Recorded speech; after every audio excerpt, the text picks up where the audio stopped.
nice. Hello. Can you all This is a hear good me? background. Is the sound quality good in here? Yes. Right. Well, I'm going to start on time. So, good evening, everyone. I'm Wendy Blythe, I'm Chair of FECRA, the Federation of Cambridge Residents Associations.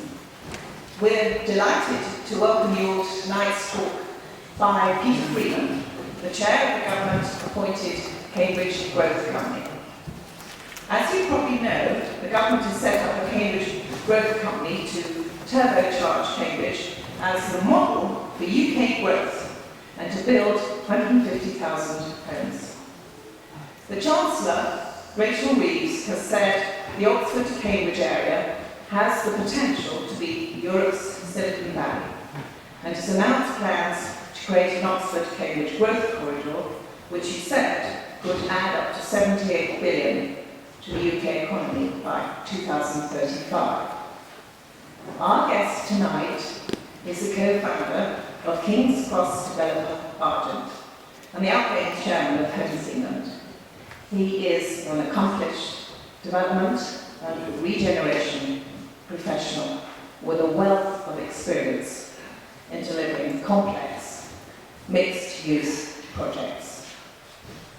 It's reported, sound here, it's reported that the growth company will focus on enabling and accelerating key developments in and around Cambridge, developing the evidence base to support an infrastructure-first growth plan, and identifying solutions to complex constraints that are holding back sustainable growth.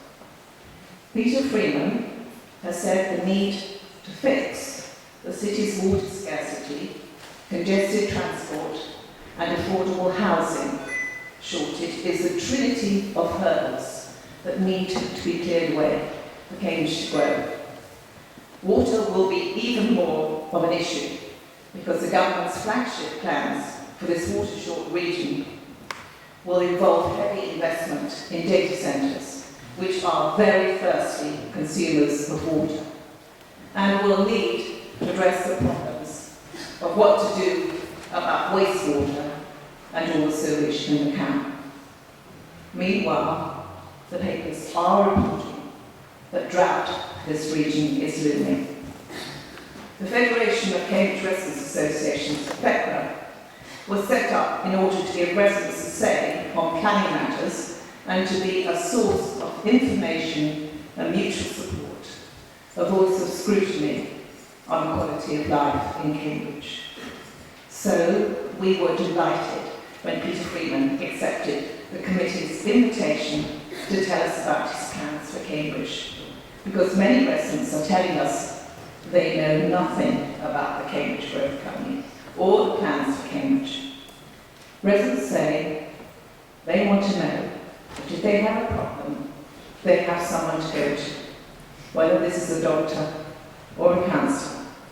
They want to feel that they're not being done to, that they have a say about where they live and in shaping change so that it makes a positive contribution to their lives, whether it's homes, schools, health, jobs, transport and services, or their city's green spaces, its trees, wildlife and river, the things that make Cambridge unique and special. So, the challenge for Peter tonight will be to tell us about what is planned for Cambridge in half an hour that will make Cambridge residents happy and will improve their lives. Over to you, Peter.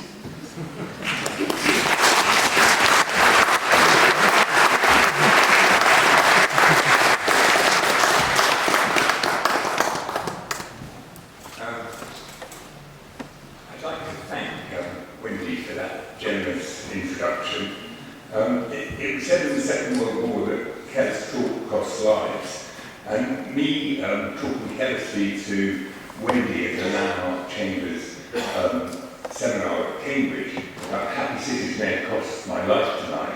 I can tell you I'm all beaming at the idea of more development in Cambridge, and what I'm trying to do tonight is give you a sense that what we are doing will be done thoughtfully and carefully, and whatever comes out of it will be the best form of growth, even if growth isn't what you're all looking for at the outset of the evening. I should say that these are my personal observations, born of many journeys of wandering around England and the wider world, being fascinated by the similarities and contrasts of life in different cities and different parts of each city. What works and doesn't work in creating places where people feel happy and safe. What makes Mayfair worth £400 and Old Kent Road only 60? My first journeys alone into the big world were in 1962, when aged 6, my mother thought it was safe for me to walk to school.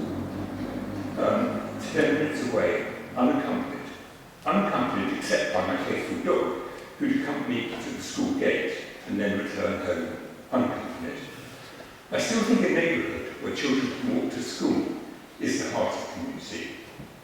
My interest in places turned into a profession 44 years ago in 1981, when I started a small development company with my brother. Before that, we both read history and qualified as solicitors. For the last 5 years, I've been a public servant, first as chair of Homes England, and now as chair of the Cambridge Growth Company. But although these are my personal views, I believe they are also in line with the government's policies for Cambridge, which support the importance of place making and the quality of life.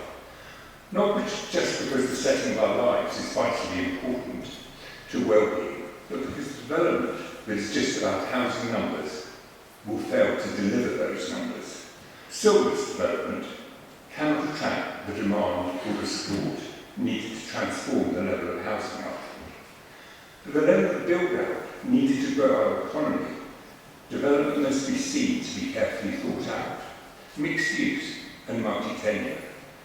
With the creation of public open space, new schools and doctors' surgeries as important as the number of homes and workplaces. If the quality of placemaking is not there, the demand from occupiers will be limited, and the opposition from existing residents formidable. I'm relying on you for that. So getting it right in the design and infrastructure terms is vital to the economic mission as well as the human mission. It's particularly important to get it right in Cambridge, not only to protect the unique heritage built over more than 800 years, but also to ensure the city works better for the people who already live here, so that they can benefit from future growth, while also attracting more scientists and great minds who help make Cambridge a global centre of academic excellence and economic vitality. So as chair of the Cambridge Growth Company, I can give you my commitment that I am determined that further development in Cambridge will be designed and delivered in a way that brings public benefit, not detriment to Cambridge residents. I will say more about the Cambridge Growth Company, CGC, later. For the moment, worth noting that its website went live last week and has attached to it the detailed brief from Housing Minister Matthew Pennycook to me in this role. The government aims are clearly set out there. My third point in setting out the context of tonight's discussion is that what I say tonight is general rather than specific. I'm not going to put a map up and say this area will be developed and that area will not. It's for two reasons. First, because I simply don't know yet. The open space which is needed to underpin assessments of quantity, timing and location of development has only just been commissioned. It would be premature to reach conclusions. That work which is being carried out by a consultant team led by Bureau Pappold and private partners, and it will include consultation with the public as part of the open space. It's expected to report early next year. So we need to let that process play out before drawing any conclusions. The second reason is that even if I was in a position to share location ideas with you, I think the locally elected leaders, councillors and the Greater Cambridge Shared Planning Service would have every right to have me taken out and shot if I shared them with you before sharing with them. Even if I wasn't shot by the local leaders, I'd be sure to be shot by those in Westminster. As a pioneer, it's not of course that I'm afraid of being shot, but I'd like to survive long enough to to come back in 12 to 18 months and be able to answer your questions more fully. So for today, discretion has to be the better part of valour. I welcome a meaningful and open discussion, but please can we keep it to the general principles for the moment.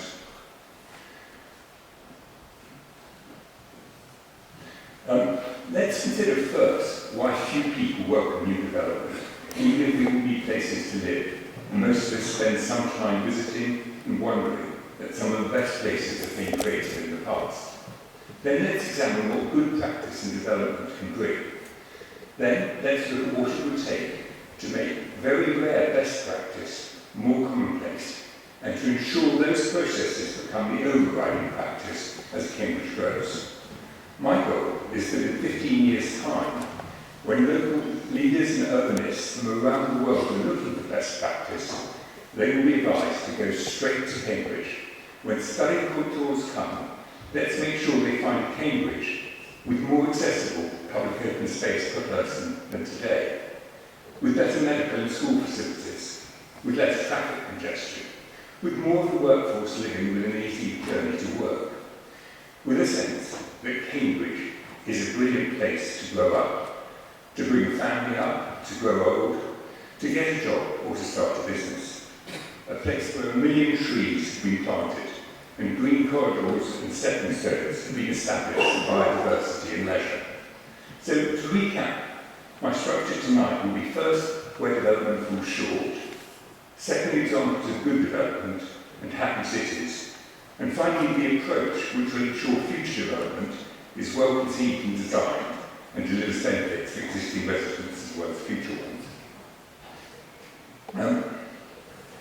We can dismiss the and easily identify the factors that people oppose about new development, concerned about infrastructure, deficits, whether it's traffic congestion or waiting lists at doctor surgeries, dislike of anonymous housing estates, where the street pattern has been designed solely for efficiency and does not create avenues or squares, estates where no tree breaks the roof line and design lacks well thought out details and good proportions. Sadness at the lack of anchors, the village pond and pub that we need, and the primary school all within easy walking distance. The lack of opportunity in many housing estates to bump into people and feel part of the neighbourhood or community. It doesn't take long to identify those things that we don't like. For me, these are the qualities, or rather lack of qualities, that show too much contemporary development has not tried hard enough. We need to do better than that.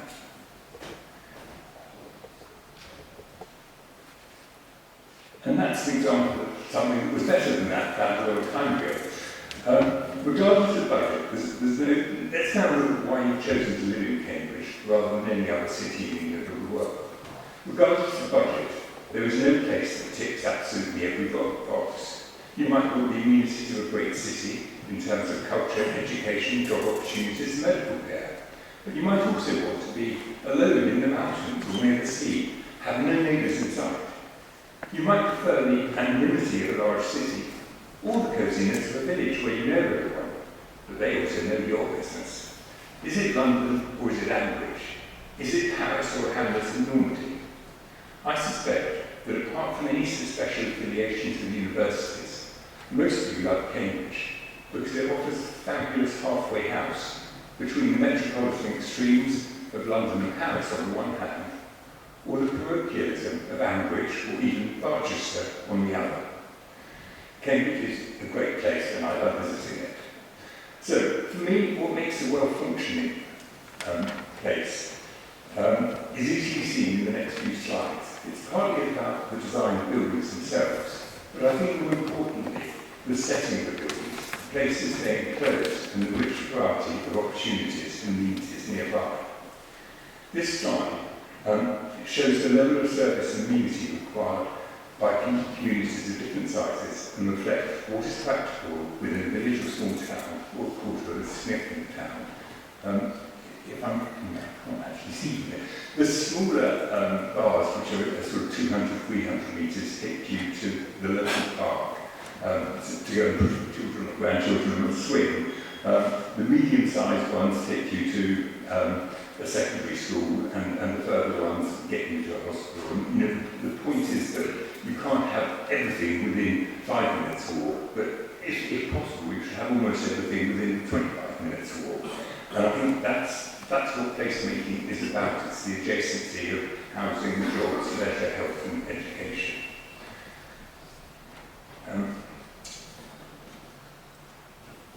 So part of the attraction of Cambridge is, while being relatively small, it offers exceptional heritage in the form of beautiful buildings and cherished landscape around the banks or other wonderful, fantastic higher education and healthcare. The city itself only has 150,000 residents, and even the biggest villages like Great Shelter, and Milton only have 3 to 7,000. But it's not perfect. Traffic congestion and long journey times for relatively short journeys are a real problem. Housing is too expensive for many. The aquifers are drying up. Solutions to all of these are needed, and I believe the Cambridge Growth Company can play a vital role in delivering those essential solutions. Water management in particular is an area where we are already making good progress. Through the establishment of the Water Scarcity Group, we brought together water companies, the Environment Agency and local partners to address the issue head on, ensuring there is an adequate water supply and infrastructure available for growth. To date, this work has already unlocked planning applications for over 9,000 homes and nearly 500,000 square feet of commercial space, including the recently approved Cambridge Cancer Research Hospital. I'm happy to answer questions later on why I think the Growth Company is a useful addition to what may appear already a complex series of local governments. I'd like to show you some slides of places and people enjoying them that were all the result of deliberate thought and planning. Places that I believe enhance quality of life, not detract from it. Some of them go back to the days when peasants, patrons and property owners just took pride in beautiful places. Some of them have been built more recently under the constraints of planning rules and regulations and the demands of a market economy. You might not like them all, but I hope you will accept that development isn't all bad, and then join me in the search to create the environment in which development brings benefit, not harm, to existing communities. I think you'll all recognise that. That's Jesus Green. Somebody had to envisage an avenue of trees, plant an avenue of trees, and preserve 25 acres in the middle of the city. And for me, public open space is absolutely at the heart of quality development. Some more quality developments you'll probably recognise. Clare Bridge, Barrington Village Green, which I'm told is the longest village green in Europe, and Hobson's Conduit, which when I walked past it today was looking a bit weedy. But all beautiful things, and water and village greens should be at the heart of development. In more dense areas it will be a hard landscape square with fountains. In more rural or open areas a kind of greener, more natural space. These may be centuries old, but even in recent history, Cambridge sees some excellent examples of contemporary design, building on the traditions of the old, creating communities, enabling more people to live close to jobs. You'll recognise most of these. There's Great Knighton, Cordia, Marmalade, Ellington and Trumpeton Meadows. Countryside's development of Great Knighton brought with the housing a doctor's surgery, a primary school and secondary school. And Grosvenor's development of Trumpeton Meadows brought with it 120 acre public park and nature reserve. So not all development is bad, and it does offer net housing benefits. And one of the jobs of the Growth Company is to insist that the planning agreements that go with land releases bring those benefits. These are a few local examples. You may prefer the architecture in some towers. I particularly like the timber-clad barn references at Knighton. But leaving preferences aside, I think they are all able, determined and successful attempts to design attractive buildings appropriately set in a local context and creating good, connected places to live. Not too dense, not too suburban, not entirely reliant on cars. I think in one of them, in the middle there, you can see people sitting out in Edmonton under picnic benches. And part of placemaking is allowing and arranging the events that animate and bring communities together. Allow me to share a couple of projects in which I have had a personal hand, probably took up nearly 25 years of my life, actually 30 years of my life. Oh, sorry, some more. Okay. It's not going on anymore.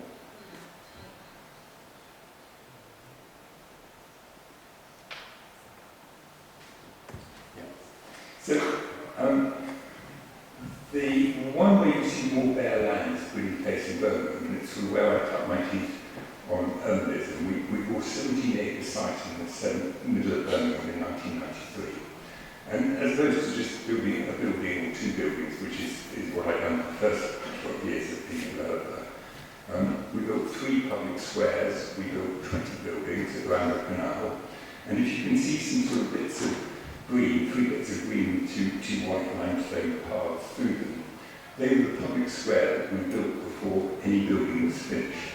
And 2 other major developments we've done since we've led to the public open space always. It gives confidence to the community that there's benefit, it gives confidence to commercial occupiers or residents, and it's the right thing to do.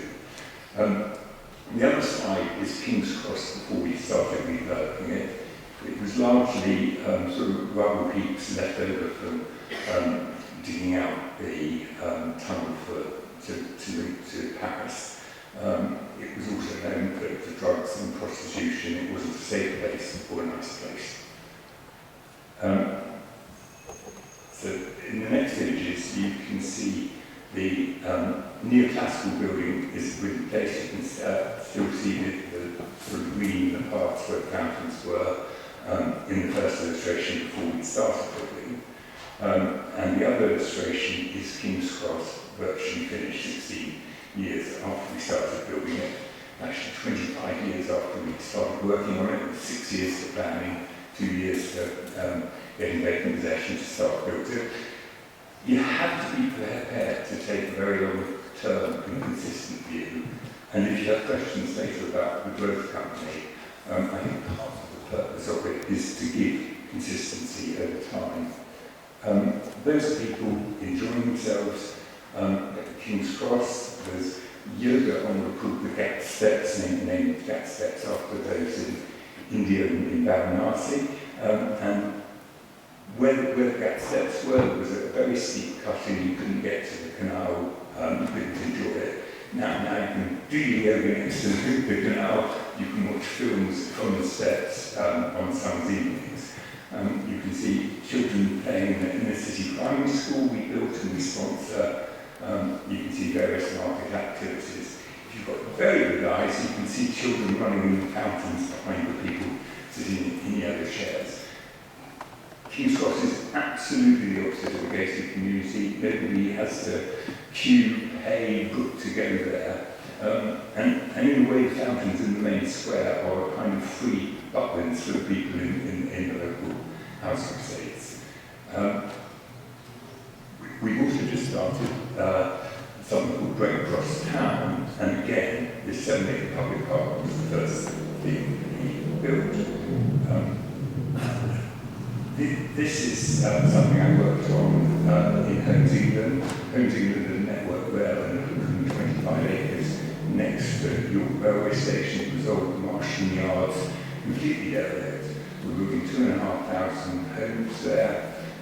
We're building employment space for about 6,000 people. But importantly, again, the first thing we're doing is the public squares to go next to the National Railway Museum.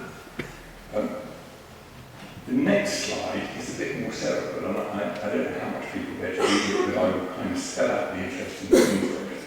And I didn't know how interesting they were when I commissioned it, because I didn't know how to recite the outcomes would map each other so perfectly. So I compared 3 different sorts of local authority for the density of jobs and housing. So the first 2, Cambridge City Council and Oxford City Council. They're both about 4,000 hectares. One has 61,000 dwellings, one has 64,000.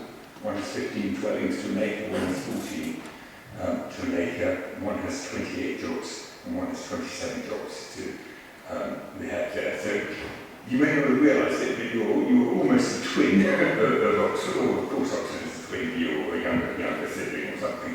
The next two are Camden and Islington, two inner London boroughs, and they also map very closely.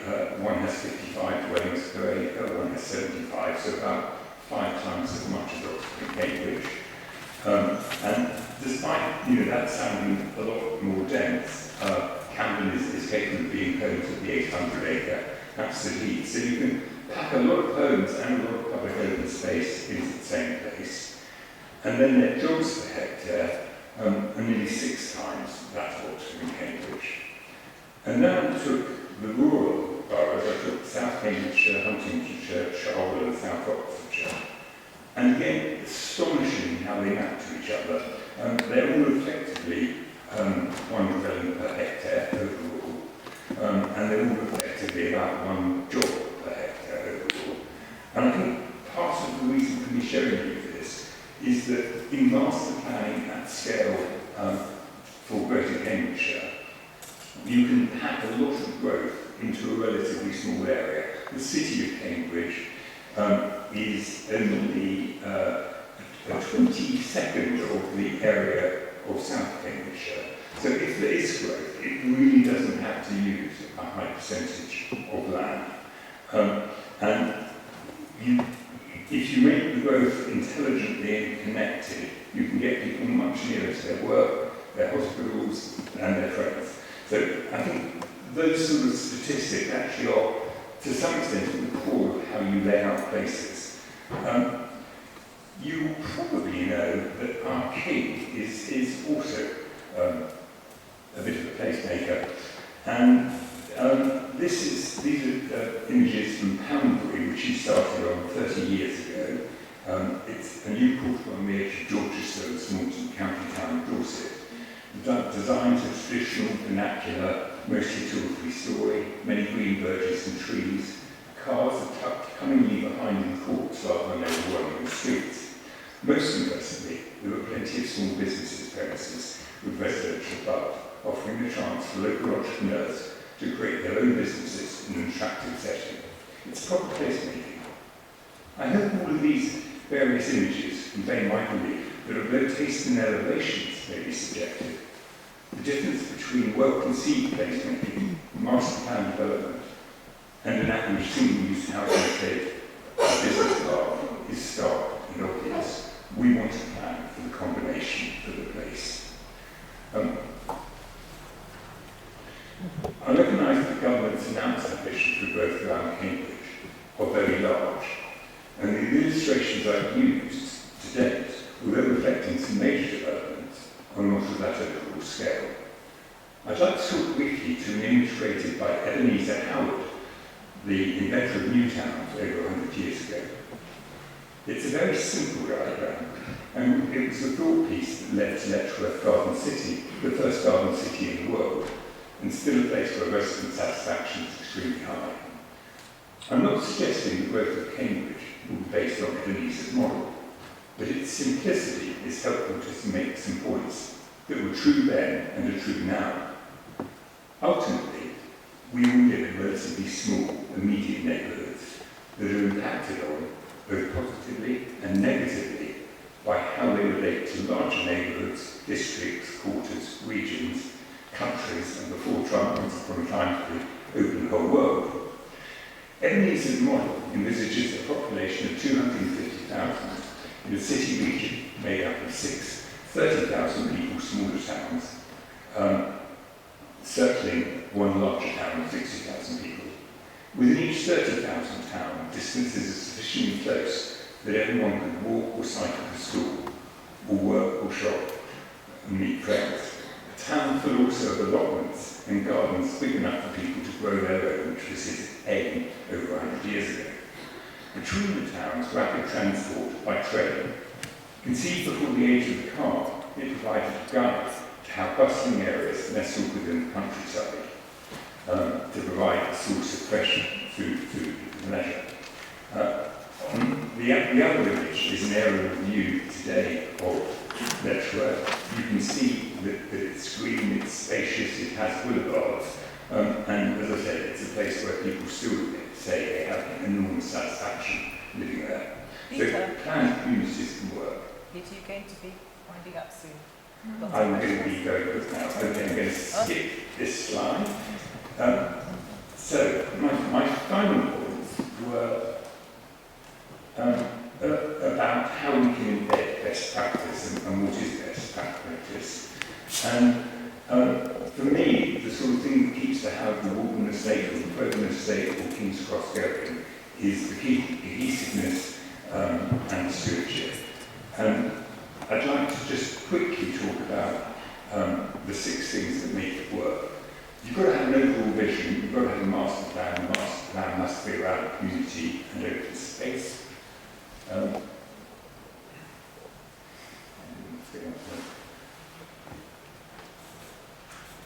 I'll skip the slide, I've just talked really. Much better. You've got to get land assembly at sufficient scale. You've got to get sufficient infrastructure and transport for schools. You've got to have a long-term business plan and financing. It doesn't work if you just draw the plan.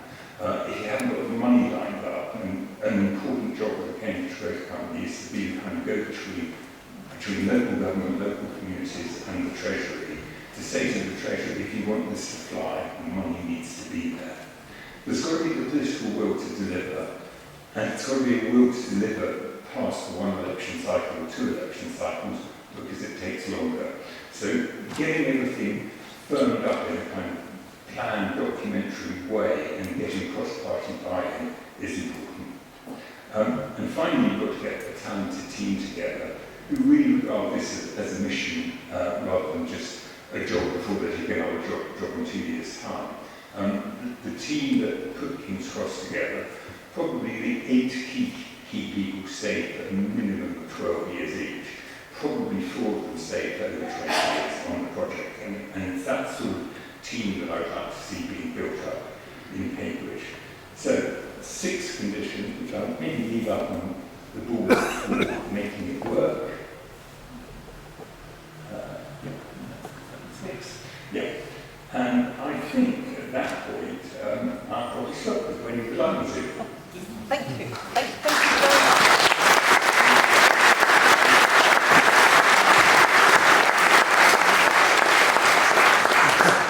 I think I might have cut me off my crime. Cut you off my crime as well, yes. So Peter's going to take questions now. I just have an apology to make with you.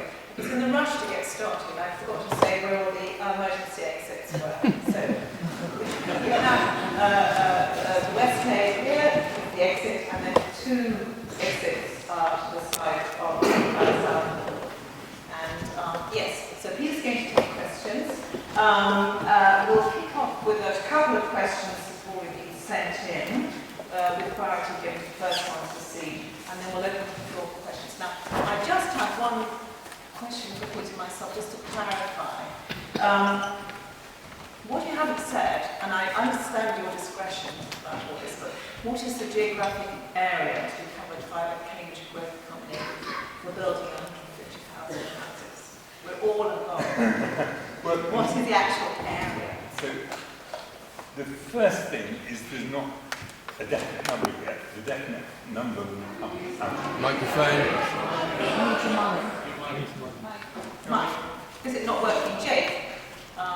It's not working. It's very key answer. The first thing is There isn't a definite number yet. That will come out of the evidence base, and the evidence base will involve consultation and lots of going back and forth between Westminster and Cambridge.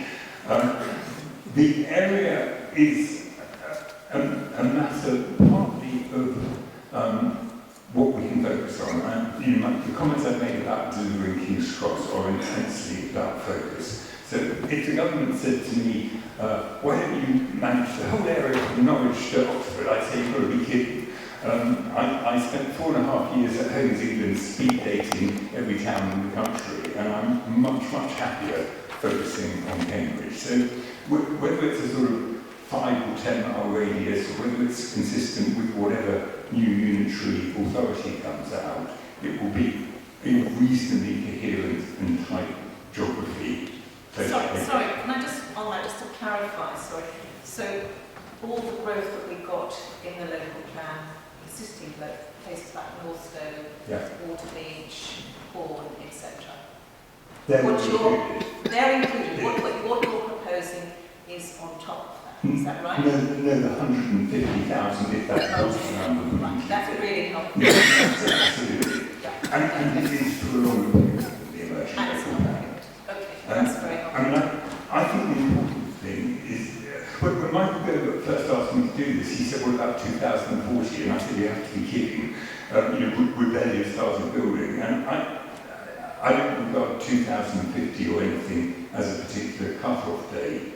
To an extent, I regard the number and the extent as necessary to justify the best transport infrastructure being planned from day one. And whether it gets built a bit quicker or a bit slower, it's planned for a generation and a half ahead.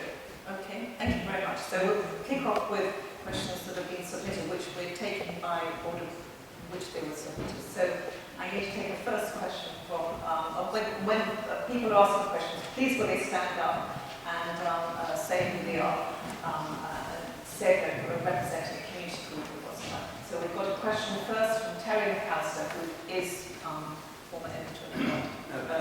And please shout, because I'm a bit deaf. Yeah. No, I'll speak very loudly, and thank you very much, Wendy.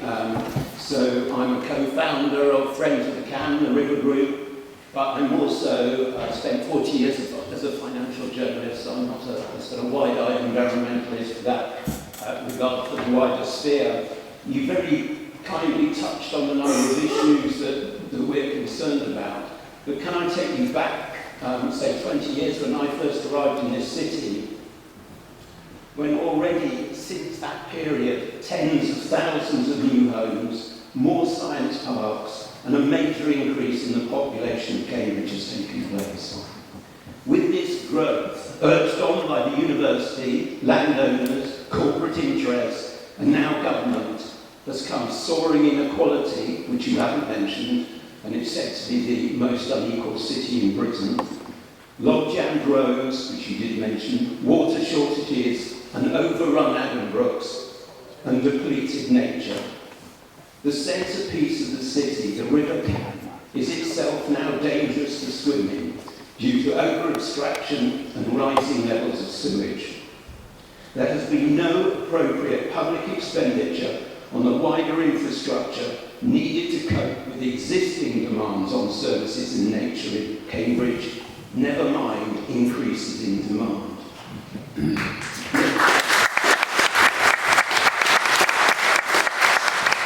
Yet your growth company has been set up by government specifically to fast-track and push through even greater development in this area, primarily just to feed Treasury revenues. This is clearly designed to bypass democratic procedures and opposition, whether based on facts or plain common sense. I do not hear governments promising a blizzard of public spending on affordable houses, on appropriate bus services, on a new general hospital capacity, or immediate spending on sewage works like the big polluting facility at Hastingfield. Instead, the government claims to have no money and has to make major cuts nationally. Why would local people be anything other than completely opposed to what you're doing? Thank you.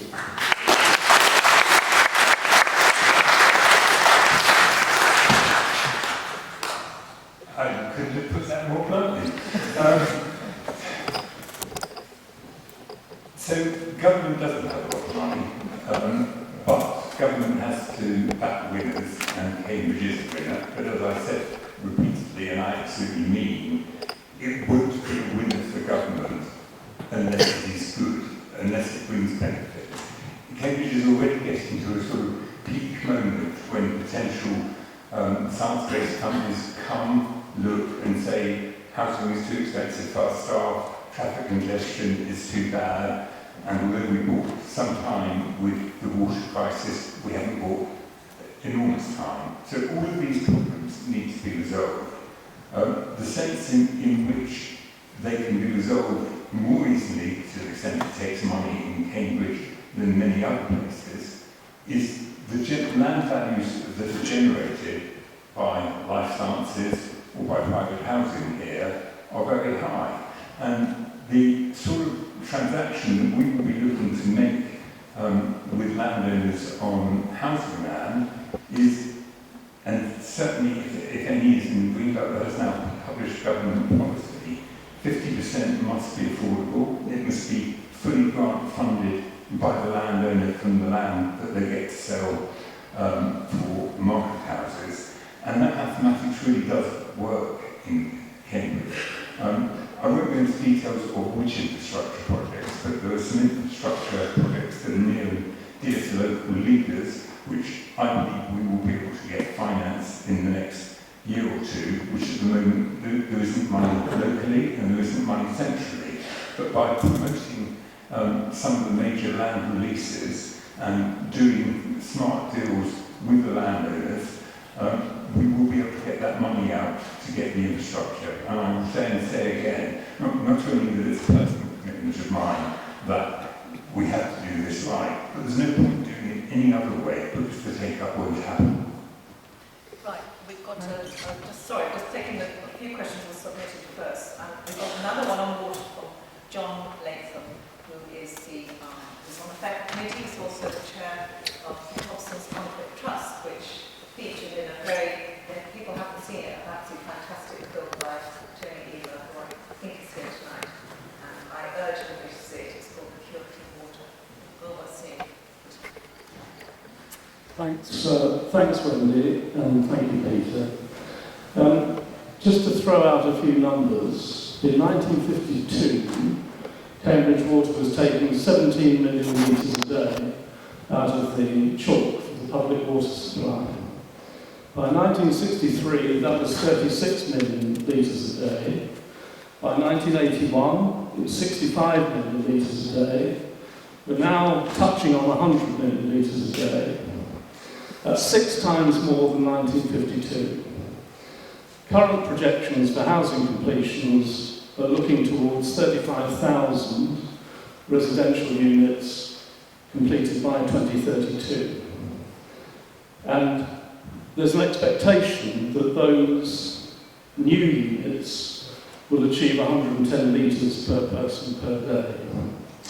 So if we do the arithmetic, we end up with something like 10% additional demand on the aquifer by 2032.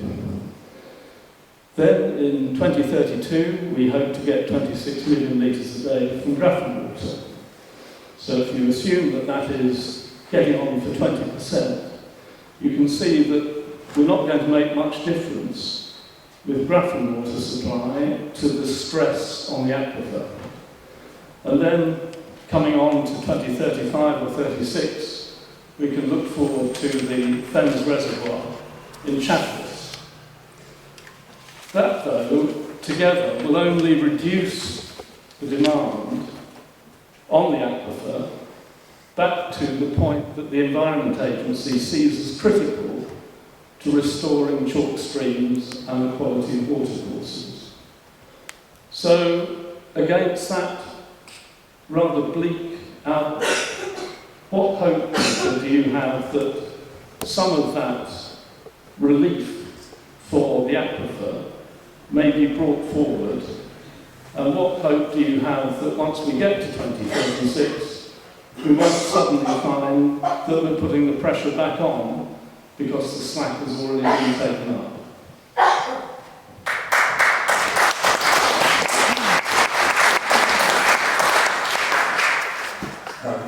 I'm not a water expert. It's a good free pass on lots of subjects, but one of the roles of the developer, or now the role as chair of the Cambridge Growth Company, is to bring the very best sort of experts together to get them organised and motivated to find solutions.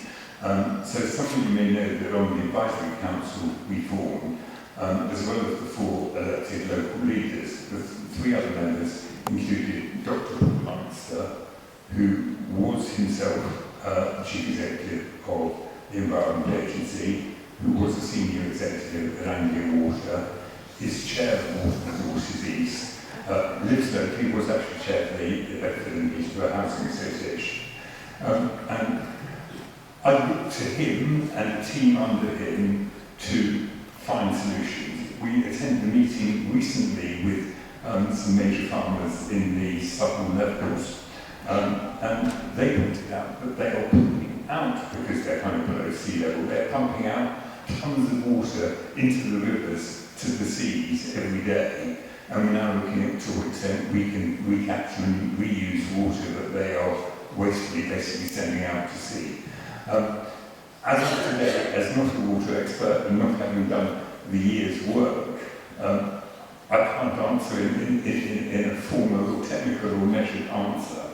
But I think this is a civil engineering and environmental matter that can be dealt with money and ingenuity. And there's more ingenuity in Cambridge than almost anywhere. Thanks very much, Peter. I'm going to have another question, sort of subject also on sewage. Because, yes, I'm afraid this all goes together. And of course, Homes England's development partner is Anglia Water. So, there was an issue there, maybe for some people. So, Professor Susan Buckingham is going to talk about and answer your question about sewage. Thank you. Also, co-founder of Friends of the Cam and recently Professor of Geography. In 2024, the Environment Agency found Anglian Water to be responsible for around 44,000 wastewater spills, lasting almost 450,000 hours. And this is a figure that's been rising year by year. Furthermore, the proposed new wastewater treatment plant on Greenbelt land, which will be replacing a recently upgraded works in North Cambridge, will not provide any additional capacity. How will waste be produced by the rapid expansion in the number of housing units, offices, labs be managed so that it doesn't spill into the Cam and its tributaries, precious chalk streams as they are, which in times of drought, which is increasing with increasing climate damage, has seen up to 40% of its flow comprised of sewage in drought years. Thank you.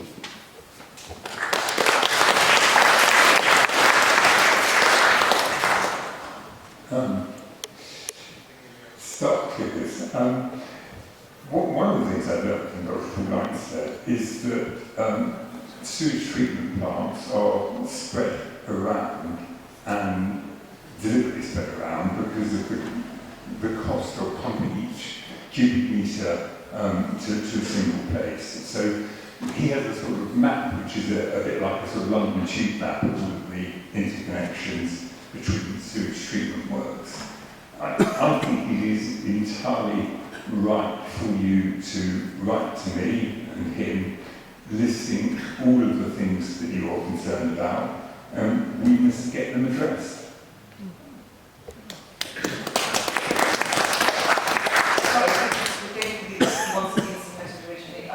We've got a question on housing from Robert H. if he's available. Robert is a housing professional. So, Robert, would you like to introduce? Good evening, Peter. I work for It Takes a City Community Land Trust. We build modular homes for the homeless. If you're successful in building 100,000 houses over and above what's already planned, how are you going to ensure that it doesn't increase the amount of homelessness that we already have? It's a disgrace that our society allows this to happen.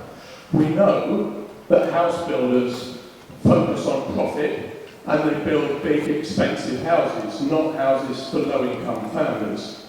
We know that house builders seek to avoid building affordable houses because they don't make enough profit from them. We know that affordable houses in this area are already ridiculously unaffordable for low-income families. We also know from our experience of developments that have happened in this area that social housing is almost never considered in new developments. We can't cope with the volume of homelessness that's happening in this area already. I fear that it's going to increase with these turbocharging of housing. How do you propose to deal with that?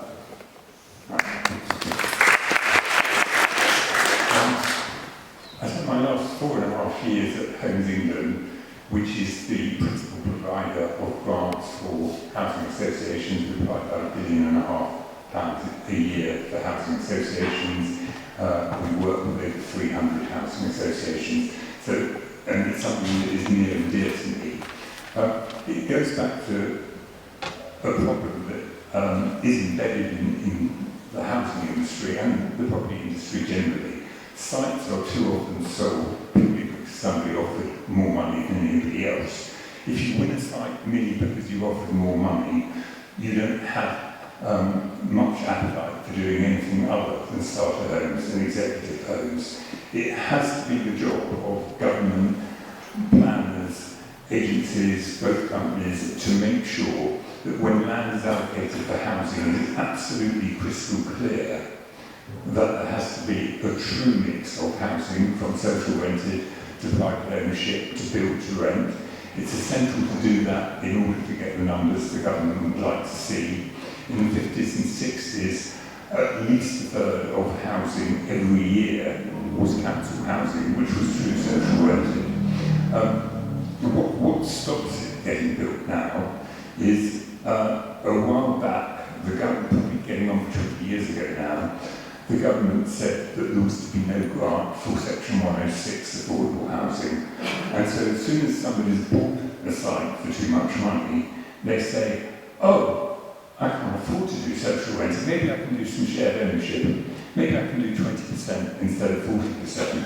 And planners and committees have been under pressure to accept those sort of deals because they need to keep the housing numbers to stop the fly-by-night appeals on other sites. We must stop that. We will allocate enough land and we'll make it absolutely clear that the landowner and the developer must provide the full range of units at the full range of value points. And not only the full range of value points, units for old people, units for young people, for bigger families and smaller families, and homeless people. Can you commit to a percentage? Sorry? Can you commit to a percentage? Can you commit to a percentage, she said? I think I commit to a percentage of 50% on anything that's greenbelt currently, and I'd probably commit to, well, I'd certainly aim for 40% on anything. 40% affordable. Well, the social rented definitely isn't unaffordable, and yes, I know, but the Section 106s have to split it up, so it is clear that a portion of that has to be social rented.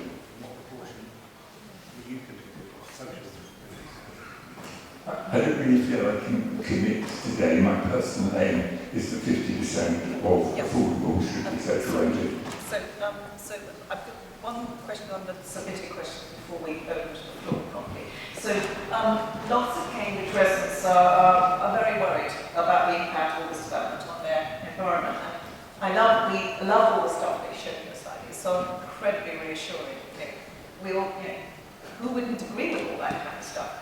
But this question was sent to us from a North Newnham Residents Association. Our area of Cambridge, North Newnham, contains areas of protected open space. Protection is environmental, and in some cases, recreational as well. Developers are citing some of these spaces as commission sites, arguing that the environmental benefits can be relocated.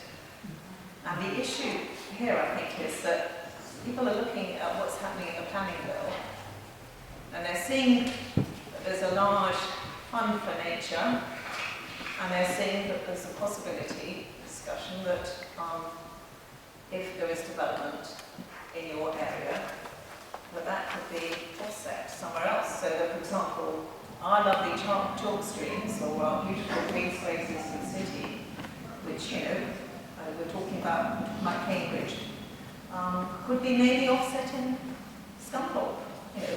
So, not that there's anything wrong with Scunthorpe, but it doesn't, for people who care about, nature and wildlife, and, the point is, and I'm afraid this is probably a bit of a question below the belt here. Okay, so Argent was one of the developer members of the Radical Regeneration Manifesto group of developers. And if you recall, at that Landmark Chambers meeting, I did cite Mike Derbyshire from Bidwells, who did say, on film, get the planners, get the politicians out of the planning process, put developers in charge. And he did say it on film. So, we see this bill coming through, the planning bill, the fact that you don't have to, provide biodiversity diversity on site. So where does that leave us in these nice green spaces? Sorry, Peter.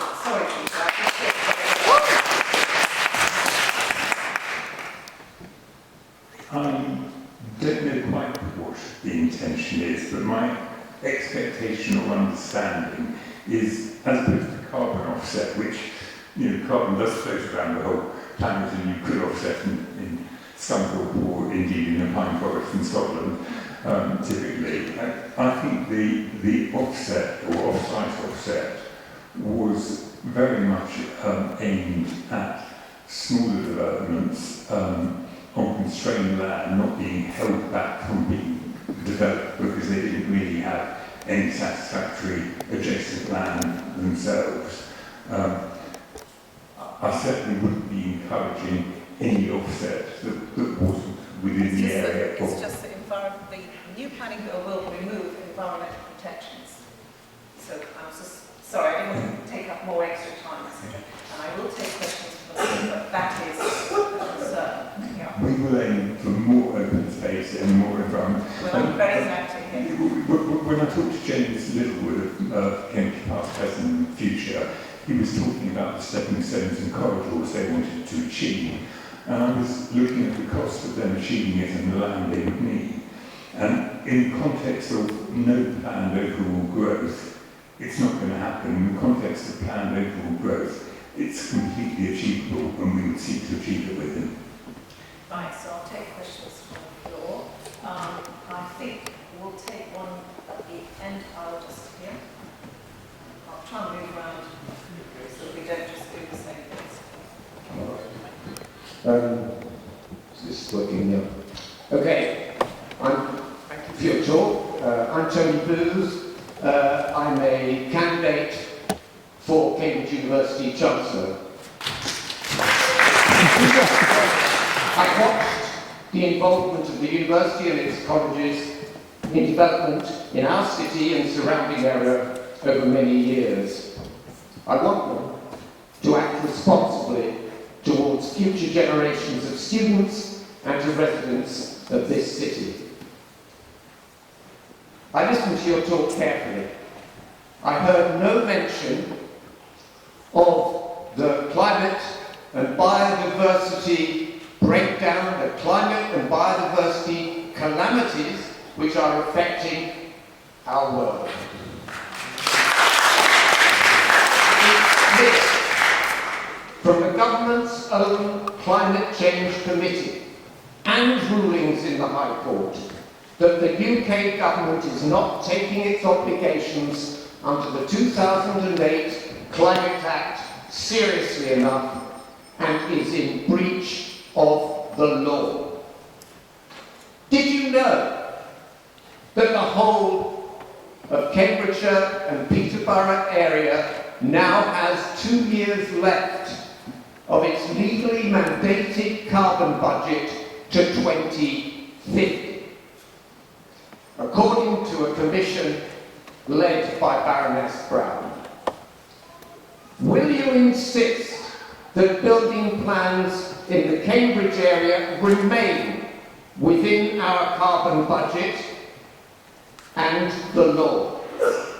And that this will mean that building and development in this area has to be severely curtailed. Thank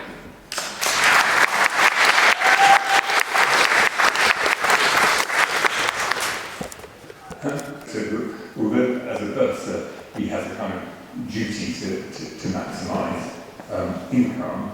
He also now feels that he has a duty required by his co-fellows to the environment. I've also in discussions with two or three other bursars talking about affordable housing on their land.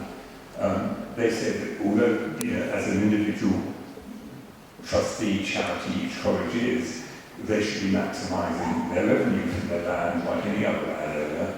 They regard that their overall mission is the university education in the city, and affordable housing contributes to that. So I think the university stewards are taking a responsible long-term view. Did you know that we had only 2 years left? Sorry, we've got lots of other questions coming up. Sorry, we have got other questions. So, who's right? I think we maybe should take questions in groups of 3. So that, or no, or do you think? You expect I can remember? Well, I maybe we'll stick to one at a time. Okay, so this one we'll take one at the front here. Yeah. We've had a system of democratically elected councillors, city, district and county for 150 to 100 years now. Why do we need, if it had been justified, the Cambridge Growth Company being imposed on top of that reasonably successful structure? Because this feels to me, I'm Ian Rawls, Cambridge Friends of the Earth, this feels to me like sort of almost government by decree, imposed on us by a scientifically and environmentally illiterate administration. And we kind of think we resent that, really.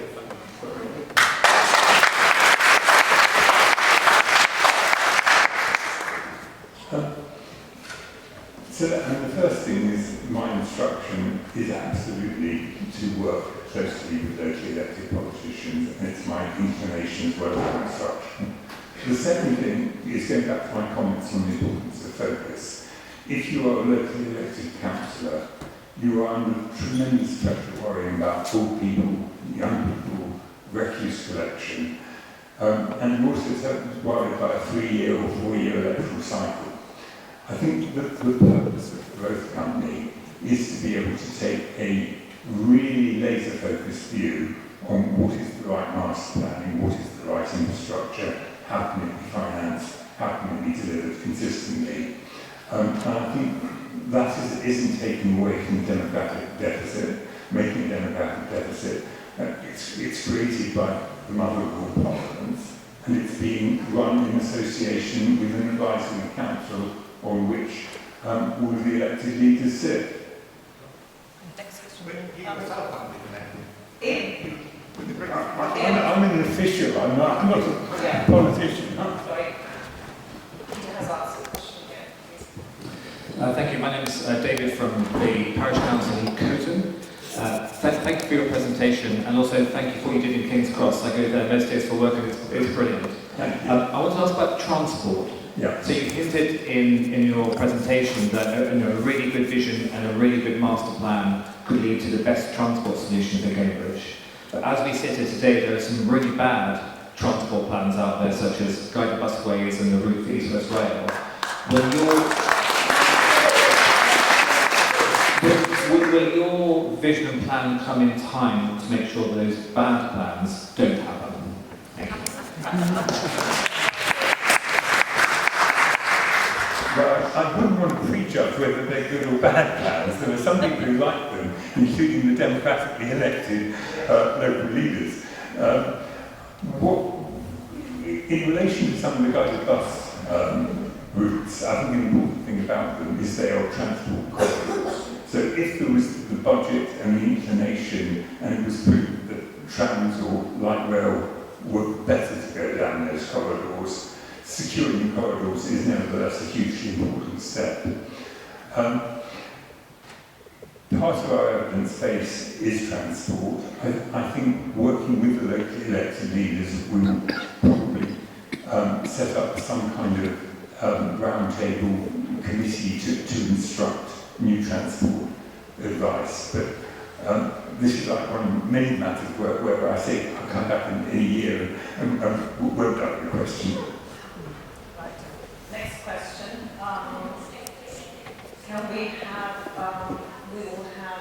that lady at the back's been waiting a long time. Yes, sir. Thanks. Jenny Conroy. I'm here as a resident of Cambridge for many years, but I'm also representing the St. Penny Hill group. I didn't intend to sound emotional, so just bear with me while I settle down. Given the government's current track record of overturning our local council's objections on environmental grounds of a number of significant planning applications, and more recently, in the case of Penny Hill and Anglian Water, the Secretary of State disregarding his own planning inspector's recommendation to refuse its application to relocate to the Greenbelt. How can residents of Cambridge and businesses that have invested here on the strength of what's good about Cambridge have any faith that supercharging it is going to do anything other than apply a wrecking ball? For context, I would add, the planning inspector's recommendation to refuse the application from Anglian Water followed 6 months of forensic examination that got behind the headlines of enabling more homes.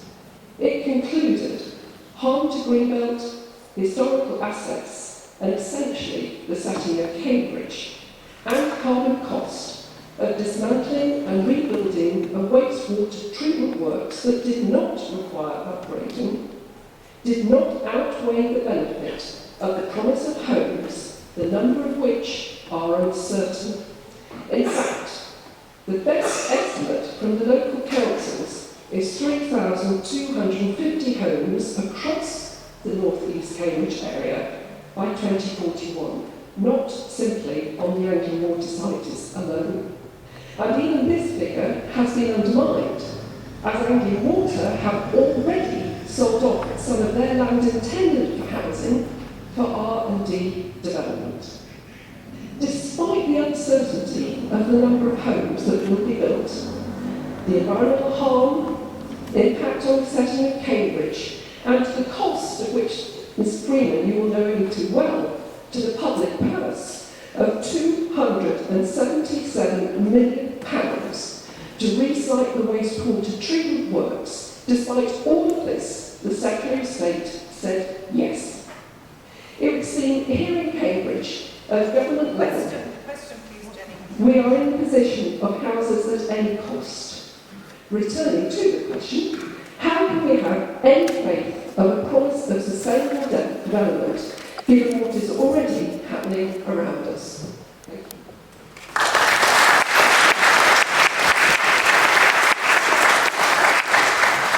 And strongly recommend you to actually, one way of making a trip to some of these villages. The Horningsea is absolutely gorgeous, so is Coton.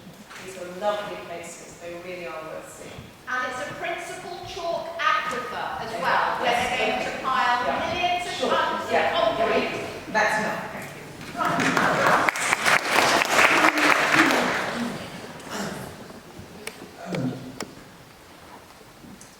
Difficult to answer without having a full chapter and verse, which you have in front of you, but what you say needs bearing in mind. I will take that to the office and find more out about it.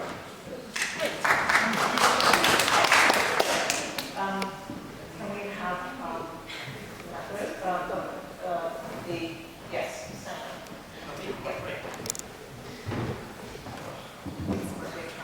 So, good evening, everyone. My name is William Howard. I'm from Cambridge Approaches. I'm based in Hastingfields. I'm in the kind of low density bit around Cambridge, so lovely village. Wendy at the start mentioned 2 different projects coming from central government to help us here in the Cambridge area. So one is, your one about 15-minute neighbourhoods in Cambridge, which all sounds kind of interesting.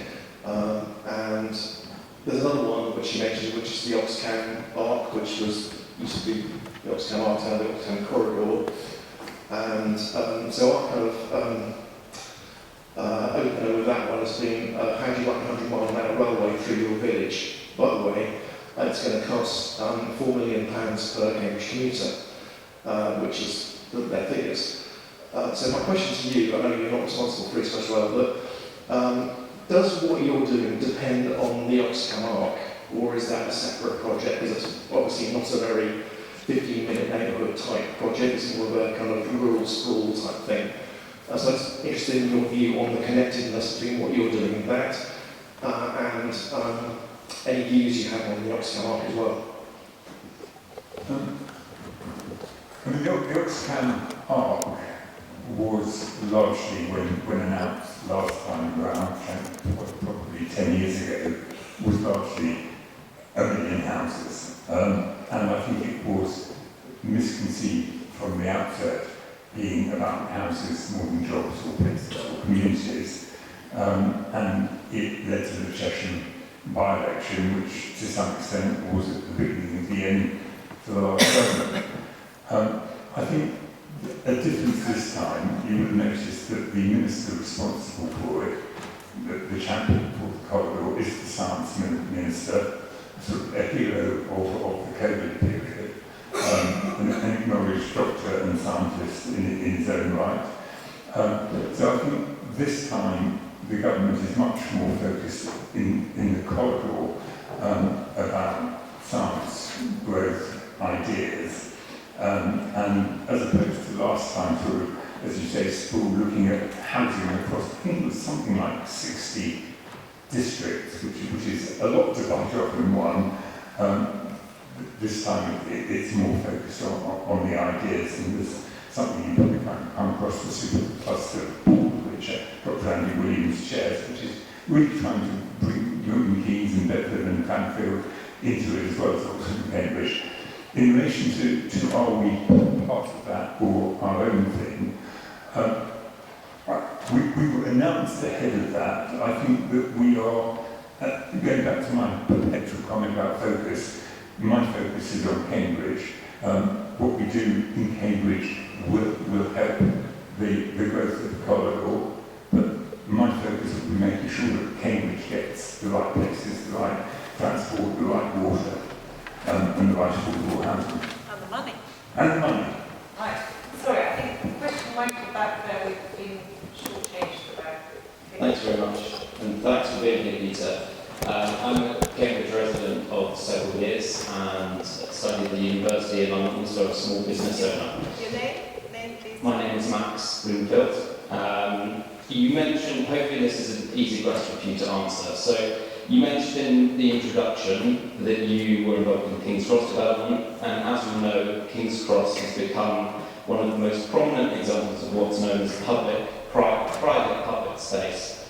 Areas that appear open to the public, but are in fact privately owned and controlled. In such spaces, fundamental democratic rights, such as protest, assembly, photography, or even simply sitting, can be restricted at the discretion of private owners. This model has been widely criticised, including by commentators such as George Monbiot, for eroding the public realm and excluding less desirable members of society. Here in Cambridge, we already face a landscape where large areas of land and property are owned or controlled by the university and colleges, many of which are inaccessible or restricted to the public. This has created a fragmented and often exclusionary urban fabric. As the plans for the growth and development of Cambridge move forward, can you give a clear commitment that new developments will not replicate this pseudo-public model? Will you ensure that the future public spaces in Cambridge are genuinely public, free, open and democratically governed and welcoming to all, not just those with purchasing power?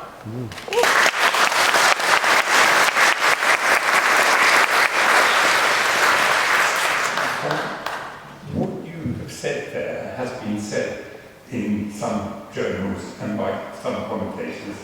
I have to say it's simply not true.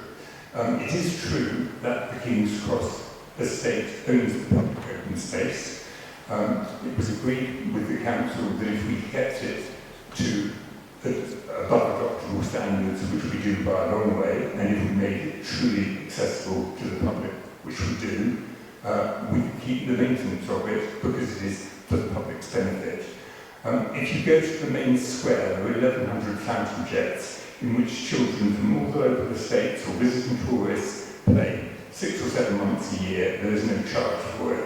When it's Wimbledon, we put a big screen up. We put out, I think, about 500 deck chairs. It's free to watch. Nobody has to buy a coffee or an ice cream or go to a restaurant. It is totally, totally accessible to the public, and that's how we intended it to be, and it is. We take a question over there. So we're just trying to be a little bit distributive about questions. I haven't got a watch, so I'm expecting you to keep an eye on time. David Plank from the Trumpington Residents Association. We did actually submit a question beforehand, which hasn't been referred to, but much of the ground's been covered, except two key things. The first is hospitals and health services, where we actually have a crisis now, here and now, in the hospitals in particular, not being able to serve the public that they're to serve. There is no, it's shocking to think that there is no direct relationship between population growth and hospital provision and health service provision. No direct relationship. The other thing that struck me in what has been said is in terms of the government's apparent lack of commitment to actually producing the wherewithal for this development to take place, as in the hospitals and the health service, where they're actually cutting jobs at the moment, not increasing them. The other one is in relation to housing and homelessness, where has been commented, people have been priced out of Cambridge. People on average and below incomes have been priced out of Cambridge. Social housing is referred to, but it needs to be at truly affordable rents, and it needs to be accompanied by, and this is a real test for this government, abolition of the right to buy. I'll be grateful for your comment. So what the question was, did you introduce yourself? The question is, how is the government, how is the Cambridge Growth Company going to deal with those two issues? I agree with you. And the very first thing I did when I was appointed to this role nearly 2 years ago was sit down and work out pro rata primary schools, secondary schools, hospital beds, doctors' surgeries, parks, playgrounds, and costs for them. And it has been absolutely front and centre of all discussions between me, the department, the Treasury, that if this programme is to be launched, there must be the money to meet the needs that you're describing. I believe that that money can largely be taken out of the land value uplift in Cambridge, not all of it, and something like hospital beds is ultimately part of national budgets. But it's absolutely essential, and I would say again and again, to the success of the project for the government commercially, that the infrastructure, social and physical, is there, because otherwise the take-up and the economic growth won't be there. So there's no point doing one without the other. Question from Anthony Carton. Anthony, keep your question short there. Right? Promise. Promise. It's 4. Quick question to the audience. Hands up if you are under the age of 25. One of the comments online was that there are not enough young people in the audience. So, really, question for you, Peter, is how do you engage with schools, with children and young people to ensure that their views and their ambitions and hopes are achieved? Thank you.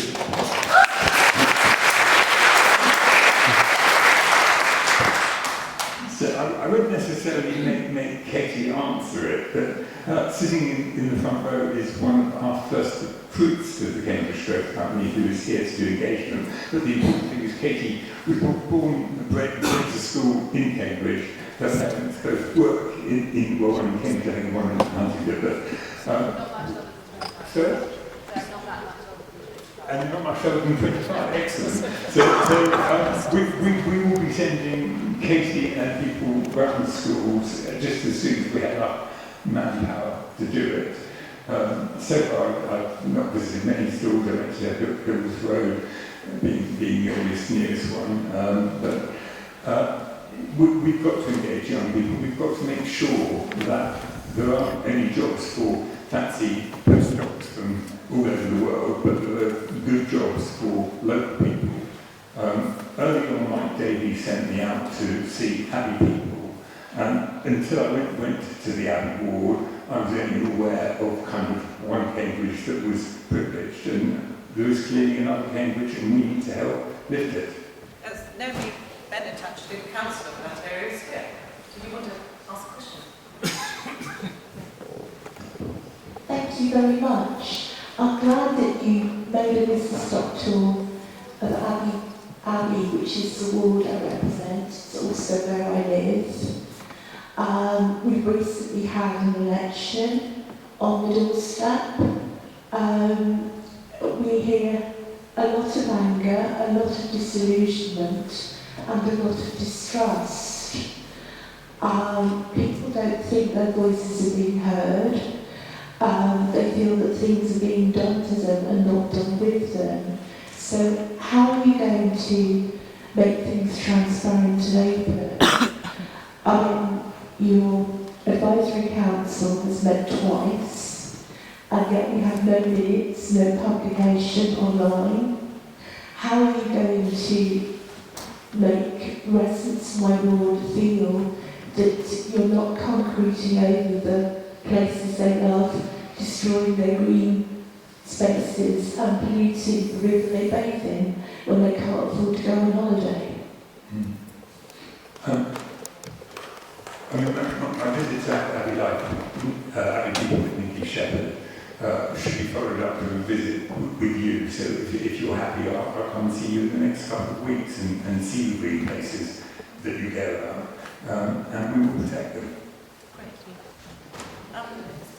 Question there from the lady in the next. Would you say who you are? Thank you. Katie Preston, resident, Cambridge, Rustat Residents Road Association. A lot of everything has already been said in one sense, but what I am not hearing is the real emphasis on biodiversity. You said that you want us to be happy. You have made the comparison with King's Cross, which in itself, and just visiting it, certainly looks like a wonderful development. It's my feeling that however complex King's Cross is, it's nothing like as complex as Cambridge. There are so many issues here. But also, you said you wanted us to be happy. You know, in spite of all the problems of Cambridge, one way in which we are both happy and greedy is that we already enjoy quite a large level of biodiversity in particular areas. And as somebody else said, we don't want those taken away. And as Wendy said very clearly, we don't want those taken away, offset somewhere else. And you're talking about developments which seem to echo King's Cross in many ways. Public open spaces don't come near it for what we already have here in Cambridge. And so we want both the existing biodiversity that we have protected, as well as in whatever development there is, not just the tick boxes to public open spaces, but actual biodiversity. You said you wanted a happy city. From what you've heard tonight, it's very, very hard to imagine how, whatever your plans are, they can produce a happy Cambridge. The question is, Katie, what's your question? in a sense, that's the end of it, you know. with everything that's been said here tonight, and with what I said, and wanting to both have our own biodiversity, how on earth can you imagine that you're going to produce a happy Cambridge? I think that as we begin to build a team, and I've just introduced Katie, who is engaged in engagement, one of our earliest appointments is a guy called Nathan, who is a kind of ecology specialist.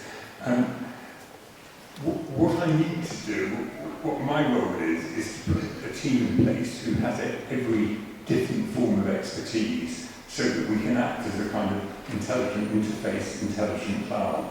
I have no doubt that in the, I think it's 90,000 hectares of South Cambridgeshire, there are things that we can do that increase leisure, biodiversity, access to public open space, which won't happen without the money and the will. And what government has to deliver back to you is if more development is happening, if there is intensification of jobs and homes in Cambridge, it has to deliver back those increased benefits. And I think that's possible to do. So I'm not saying it's all like King's Cross, but what I am pointing out is that at King's Cross, the land paid for the primary school, it paid for the fountains, it paid for the public open space, it paid for the rolling programme of events.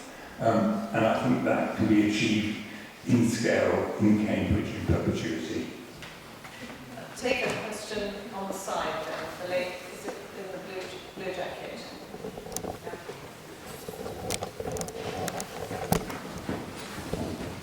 Hello, thank you, and hello everyone. My name is Catherine Fisher. I'm from the Green Party. I have maybe a new style question, which is I'm interested that you've mentioned that you want to kind of supercharge the science and tech industries. And I've done a quick Google, and they bring in £108 billion a year. But interestingly, the arts, is this still working? The arts industries, they bring in £125 billion a year. Why is it that we're always focusing on science and tech industries in Cambridge and never on arts? I'd like to add a kind of gendered perspective to this, in that science and tech industries are predominantly dominated by men, and they don't do a great job at getting women and girls involved. So are we not just prioritising the happiness and the growth of men over women?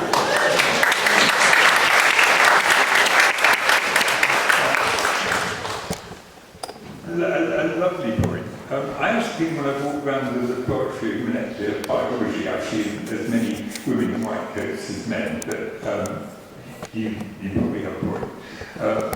And on arts, we would want them to flourish too. And when you place, we built a theatre and an art gallery. It's the first occupier at King's Cross was Central St Martin's Art School. So although the government focus and the focus on the Oxford Cambridge Growth Corridor is about science, and it's led by a science minister. A happy city and a holistic city has fires on every cylinder and every type of activity, and that's what makes it a wonderful place to live. There's the diversity for those who want to do bell ringing and those who want to split atoms. Question in the middle there, and I think just to balance the council questions. Just there. Thank you very much. Thank you for your presentation, Peter, and thank you for coming to Cambridge. Say who you are, please. My name is Anna Bratnam, and I'm the County Councillor for Waterreach Division, which is just on the northern edge of the city. You talked earlier on, and you represented in your presentation about how part of the beauty of Cambridge had been because people safeguarded green spaces like Jesus Green and that lovely avenue right at the outset of developing the city. And I would like to put in your mind and the minds of everybody here today how short we are of green space on the periphery of the city.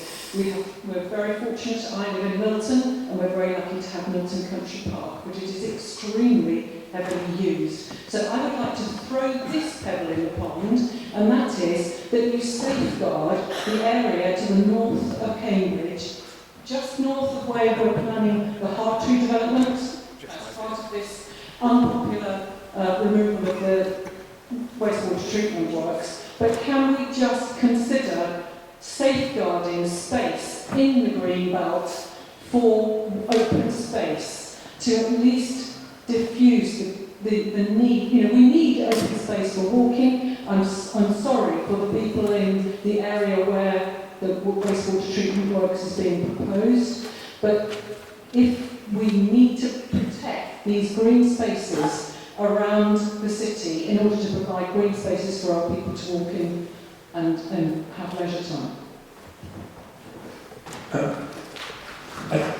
I said that I wouldn't get drawn on which areas were in, which areas were out. Now, I would in a year's time. I completely agree with the principle. I think on that sort of wheel of distances, the most important and shortest distance ought to be to a local park, and it shouldn't be far to a much bigger park. So I'm completely with you on protecting space for public open space. We take a question next, and gentleman over here. Yes, my name is Cameron Adams. I recently retired from the Environment Agency after years of frustration. The ongoing longer-term impacts of climate change across the East are really not that favourable. For example, sea level rise, saline intrusion, and the fens potentially becoming a dust bubble due to higher temperatures, prolonged droughts, soil loss, and erosion, which is exceeding that of Ethiopia. With all that in mind, Cambridge had a seat in a very real prospect, probably in about 100 years' time. Is Cambridge really the right place for new birth?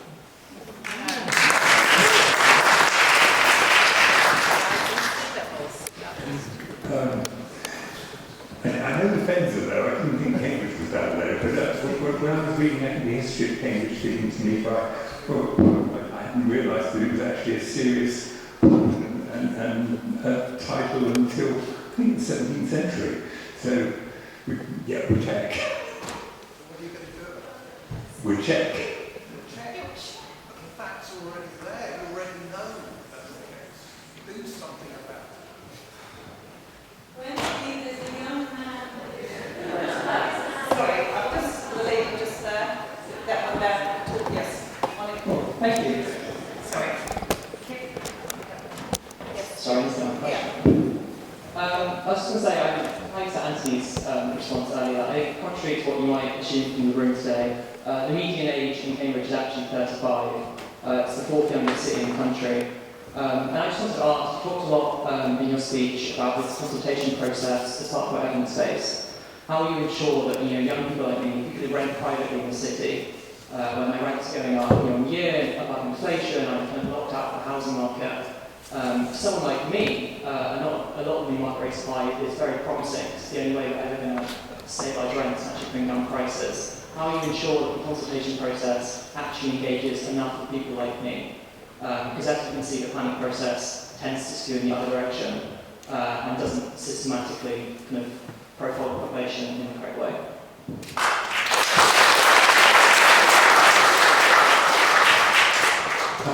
I think the consultation process, which will be extensive, must in a way be scientific, so it shouldn't just be hearing from those who shout to be heard. It needs to reach out in a kind of relatively scientific, cross-demographic way, and that will ensure that people like you are heard, but also people like you must come forward to make sure you are heard. And it's a kind of interactive process. Can I just add a point on that, Peter? I think Cambridge is done on consultation process. We've been done to death on consultation process. Very hard. It is hard to get people to engage. Yeah. So that was the lady who didn't get to ask the question before. Yes, you.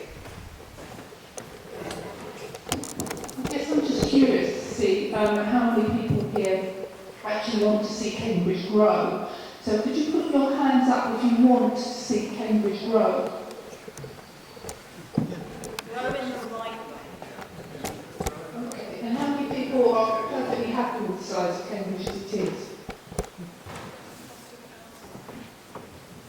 Okay, I'm just really curious to see how you would persuade people who don't want to see Cambridge grow. Well, I mean, what was very interesting for me, sort of doing a rough count, is actually the number of hands was relatively equal for both cases.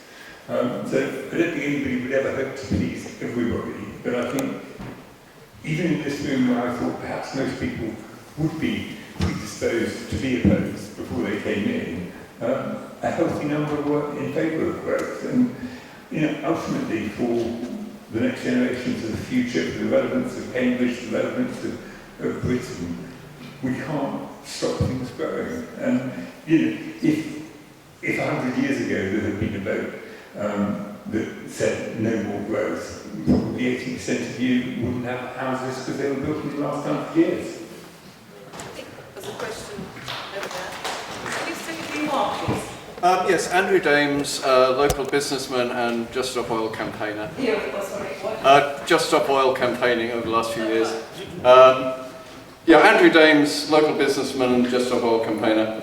I enjoyed you get painted in a sense two different pictures of growth. One, I suppose, the references to Islington and Camden, possibly central Edinburgh, I don't know.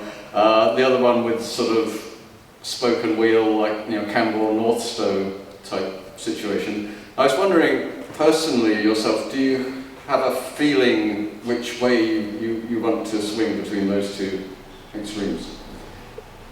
I probably have a feeling which one I would prefer to live in, but I also have a feeling that within the wider market of people, there's some people who want higher density, there's some people who want lower density, some people absolutely want their own front door, some people are very happy to live in a block of flats, some people would prefer to share a communal garden, some people prefer to have their own garden, and I think in meeting the needs of a city and its population, you need some pool.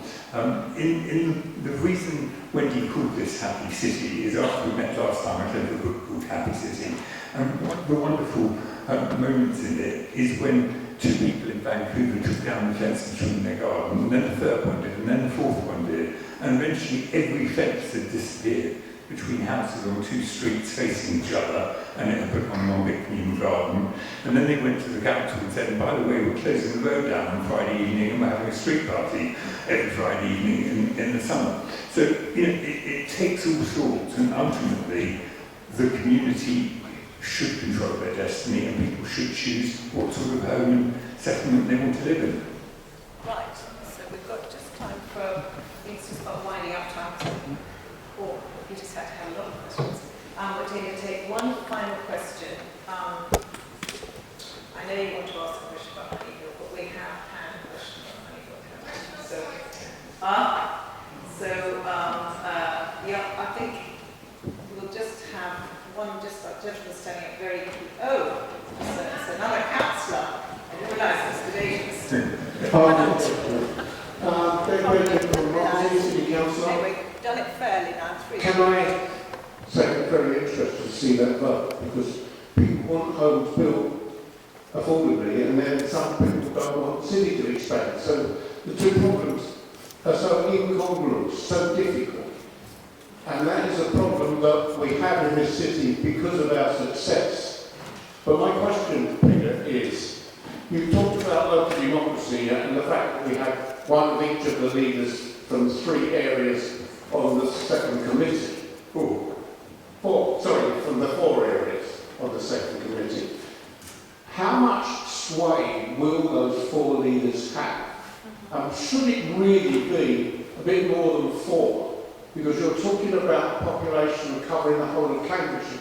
We've always used the word Cambridge tonight, but we are talking about Cambridgeshire, aren't we? We're not just talking about Cambridge. And I just think my fear is that the sense of democracy will be drawn away from us. Now, I'm not for or against what happens. I need to see what you're going to tell us and advise us on. But I would like to see a greater strength of democracy within that decision making. Thank you.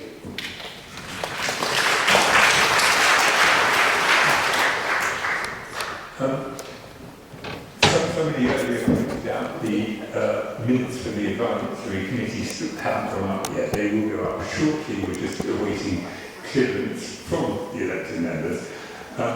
Nothing much has happened in the first two advisory committees, partly because elections were coming, and partly because they were being set up and largely discussing the nature of the advisory committee. We thought it was important that it was a small number of people, that the conversations were reasonably open and transparent, but that they weren't too formal, and that the members were free to keep their opinions and express their opinions outside. There wasn't a need to have a kind of collective cabinet decision making. So what we discussed in the room is with a view to try and get as much consensus as possible. But if a particular elected member disagrees with what the growth company or the department wants to do, they are entirely free to say that publicly. I think it's a sort of best of both worlds for everybody in a period in which the ideas are evolving quickly, where the elected leaders are not having to give up what they believe in any way, but they are able to communicate effectively what they believe, and we can hear them and factor that in. We can't overrule what you decide. Our elected representatives cannot overrule what has been mandated by central government. Well, whatever central government ultimately wants to do will have to go through a process of plan making in the way of... Sorry, what does that mean? Have to go through a process of plan? Sorry. They have to stick to it, but I totally take your points on board. Now, someone's just passed me a note. I've just been watching, saying that the lady in the green coat has had her hand up throughout the whole evening. So, can we give the lady in the green coat? She might be controversial, though. So anyway, yes, I think it's this lady. Because I've got a bit of a sore throat, so in fact it was this lady here to ask the question on my behalf.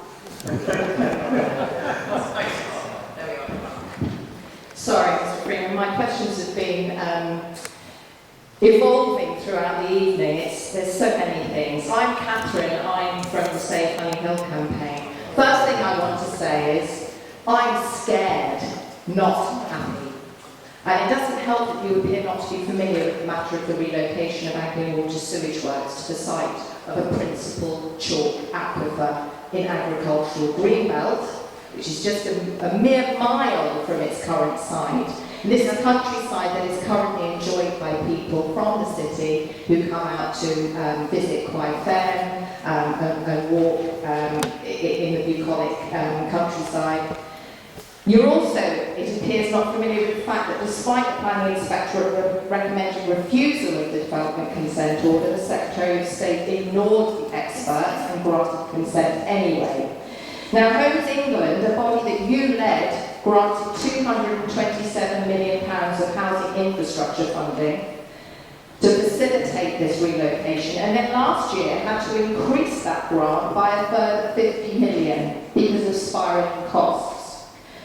Will there be more money coming from Homes England when the costs continue to spiral, which we all know they will? Will Homes England continue to break its own funding limits to move a privately owned wastewater treatment plant that doesn't need to be moved?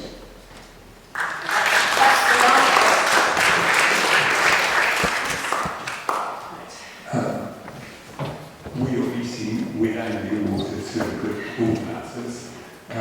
And I'm no longer wearing a Homes England hat on that, but I'm still wearing a Cambridge Growth Company hat on it. We will have to examine the situation very carefully and make the right recommendation to government. Thank you very much. So I'm going to round up the proceedings. I'd just like to thank you all for listening and asking very, very good questions. Thank you.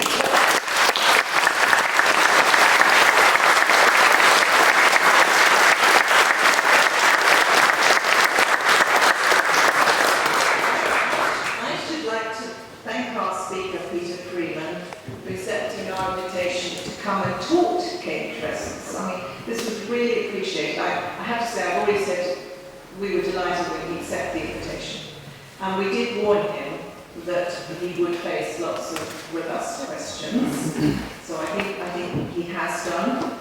And if you haven't had a question, which wasn't answered today, please send it to us via the link on our website or on the leaflet at the meeting, which I think Barbara's got at the end of the nave. And we will post the questions and replies. Peter has said we can't promise that they will individually reply to all the questions, but they will certainly group them in topics and you will get a response. So we will put those replies in the FECRA newsletter, which will be sent to those who are on our mailing list. So as you can see, there's a lot of interest in the Cambridge Growth Economy and the plans for our small and exquisite medieval city with its cows and its ducks and its river and its communities, because that's really also at the heart of what we're talking about tonight, that's been selected by the government to be the model for building 150,000 homes and turbocharged growth. This whole event has been entirely facilitated by residents. It would not have been possible without your support and some people's generosity and your networks. So finally, can we all channel our energy into creating a more equal city where the interests of the planet and future generations comes first, rather than just funneling off all the jobs and wealth into the southeast? Collectively, can we put aside our differences and work together in a generous and constructive way on improving the quality of everyone's lives, rather than killing our river and wrecking what makes Cambridge special? Let's hope so. Thank you all very much for attending.